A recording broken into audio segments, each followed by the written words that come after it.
या बातमीचे प्रायोजक आहे झमझम पार्क। सोलापुरात झमझम पार्क आपल्यासाठी घेऊन आले आहे अत्यंत कमी दरात ओपन प्लॉटची सुविधा, तेही महानगरपालिकेच्या हद्दीतील नई जिंदगी परिसरात। फ्री फायर हा ऑनलाइन गेम खेळत असताना उत्तराखंड मधील एक महिला ही मध्य प्रदेशातील सीधी जिल्ह्यातील एका मुलाच्या प्रेमात पडल्याची घटना समोर आली आहे। प्रियकराच्या प्रेमात वेडी झालेली एक विवाहित महिला ही आपल्या मुलासह त्याच्या घरी पोहोचली। हे पाहून मुलाच्या संपूर्ण कुटुंबाला धक्का बसला। याची माहिती मिळताच पोलीस तेथे पोहोचले आणि त्यांनी महिलेला समजावून उत्तराखंडला परत पाठवलं। सीधी जिल्ह्यातील सिहावल चौकीत राहणाऱ्या एका अल्पवयीन मुलास फ्री फायर गेम खेळण्याची सवय होती। या ऑनलाइन गेमिंग दरम्यान अल्पवयीन मुलगा हा उत्तराखंडमधील एका महिलेच्या प्रेमात पडला। प्रियकराच्या प्रेमात वेडी झालेली मुलाची आई ही उत्तराखंडमधून थेट आपल्या अल्पवयीन प्रियकराच्या घरी पोहोचली। याची माहिती मिळताच संपूर्ण परिसरात एकच खळबळ उडाली।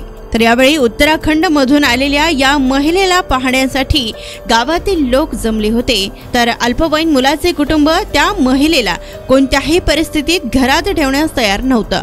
या घटनेची माहिती मिळताच पोलीस घटनास्थळी पोहोचले आणि त्यांनी बरीच समजूत काढल्यानंतर महिलेला उत्तराखंडला परत पाठविण्यात आलं। तर सीधी जिल्ह्याचे अतिरिक्त पोलीस अधीक्षक अरविंद श्रीवास्तव यांनी दिलेल्या माहितीनुसार फ्री फायर ऑनलाइन गेममुळे उत्तराखंडमधील एका महिलेचे सिहावाल चौकीतील अल्पवयीन मुलाशी प्रेमसंबंध होते। यावेळी गावकरी आणि पोलिसांशी चर्चा केल्यानंतर महिलेला परत पाठवण्यात आलं। तर या घटनेमुळे सध्या तर सर्वत्र जोरदार चर्चा रंगली। जमीन में निवेश करो, जमीनदार बनो। सोलापूरकर आपण खुली जागा घेण्याचा विचार करताय, तेही अत्यंत कमी दरात आणि महानगरपालिका हद्दीत? तर मग चिंता कशाला।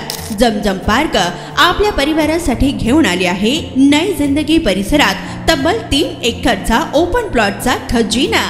प्रशस्त रस्ते, अंतर्गत ड्रेनेज लाईन, स्ट्रीट लाईट, शाळा कॉलेजेस हे जवळ, 24 तास रहदारीचा परिसर, तसेच 80 फूट व 200 फूट रोड लगत विमानतळ जवळच असणारा हा भव्य प्रकल्प। आता मी नावाचा मालक नाही तर जमिनीचा मालकही होणार, तेही झमझम पार्क सोबत। बुकिंग सुरू। संपर्क 99 60 82 52 92।